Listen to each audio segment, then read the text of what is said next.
एक नया बिल्कुल नया आयाम खुल गया है ना। पहले हम लोग सप्लाई के हिसाब से खेती किया करते थे, अब हमें डिमांड के हिसाब से खेती करने की आवश्यकता आ रही है।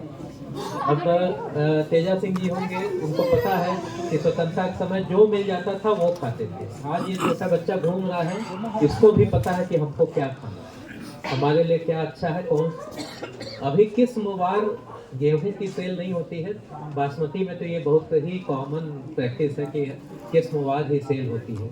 एक बहुत अच्छा एग्जाम्पल है जो कि भारत में हम लोग, भारत में खेती जो भी होती है वो सब प्रकृति से जुड़ी हुई खेती होती है। प्रकृति से ही संस्कृतियों का विकास हुआ है ना। जहाँ कहीं जैसी प्रकृति थी वैसी संस्कृति का विकास हुआ।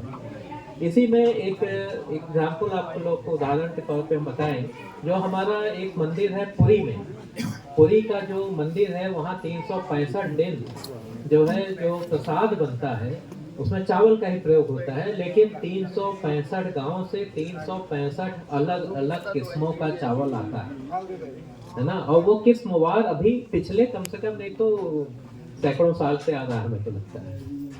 किस्में बदलती हैं लेकिन वो उतना चावल जितना उनको मंदिर को देना होता है। क्या हम लोग ऐसा विचार कर सकते हैं कि हम लोग भी क्लस्टर में इतना गेहूं किसी एक अपनी जो बायो फोर्टिफाइड वैरायटी है उसको हम लंगर के लिए गुरुद्वारों में किस्मवार देने की कोशिश करें। आयरन उसमें ज़्यादा हो, जिंक ज़्यादा हो, तो केवल रोटी ना होके साथ में उसके साथ साथ कुछ पौष्टिक तत्व भी उसमें चले जाए। तो ऐसा विचार करना चाहिए और ऐसा तब जाके हमारे ये जो क्लस्टर्स हैं ये स्ट्रांग होंगे। हमें लगता है कि इस दिशा में अब डिमांड बेस्ड जो हमें खेती करनी है कि हमें क्या उगाना है, क्या खिलाना है।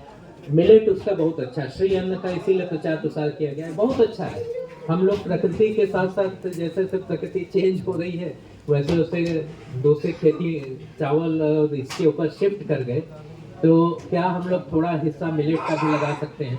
उसमें भी बायो फोर्टिफाइड वैरायटी निकाली जा रही है, उसमें भी जैव, जिसमें कुछ ना कुछ अच्छा है, कहीं किसी में कैल्शियम अच्छा है, किसी में कुछ अच्छा है। तो क्यों हम लोग ऐसी चीज़ों की ओर ध्यान नहीं देते हैं, ये एक सोचने की बात है। देना चाहिए। हम लोग प्रोग्रेसिव किसान हैं, हम पंजाब जो है हमेशा से खेती में अग्रणी रहा है। कुछ नए एग्जाम्पल करके दिखाने की पंजाब की ये शुरू से रहा है कि यहाँ पे कुछ नया करके दिखाते हैं, सबसे अलग सबसे बड़ा कुछ करना है। और पटियाला तो फेमस है, पटियाला पैक से लेके पटियाला हर चीज़ पटियाला मतलब बड़ा कुछ। तो क्या गेहूं की खेती में बायो फोर्टिफाइड वैरायटी में क्लाइमेट रेजिलिएंट वैरायटी में हम लोग कुछ बड़ा करके दिखा सकते हैं।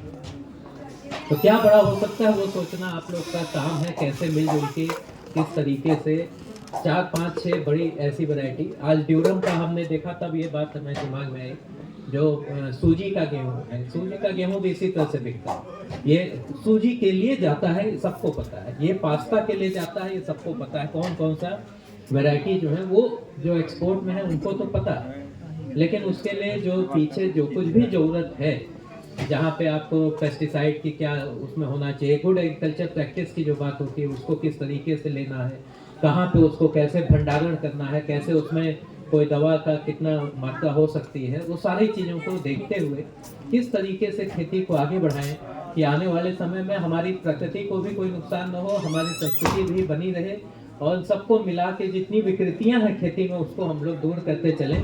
तो यही जो हमारा 20,000 साल से कृषि का सिद्धांत रहा है कृषि विकास का भारत में, प्रकृति से संस्कृति, संस्कृतियों में विकृति, विकृति आती है तो उसको दूर करने की जरूरत पड़ती है। आज हमारी मिट्टी खराब हो रही है, उसको किस तरीके से सॉइल हेल्थ कार्ड के माध्यम से दूर किया जा रहा है, किस तरीके से हमारी खाद्यान्नों में जिन तत्वों की कमी थी उसको बढ़ाने के लिए बायो फोर्टिफाइड का भी किया जा रहा है, किस तरीके से ऑर्गेनिक मैटर बढ़ाने की बात की जा रही है, प्राकृतिक खेती की बात हो रही है।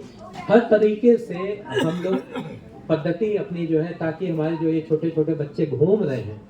तेजा सिंह का तो जमाना बीत गया। तेजा सिंह मान लो उस समय से देख रहे हैं जब प्राकृतिक खेती होती थी, और आज जो है पूरी जो है खेती हो रही है जहाँ पे कि केवल फर्टिलाइजर बेस्ड है।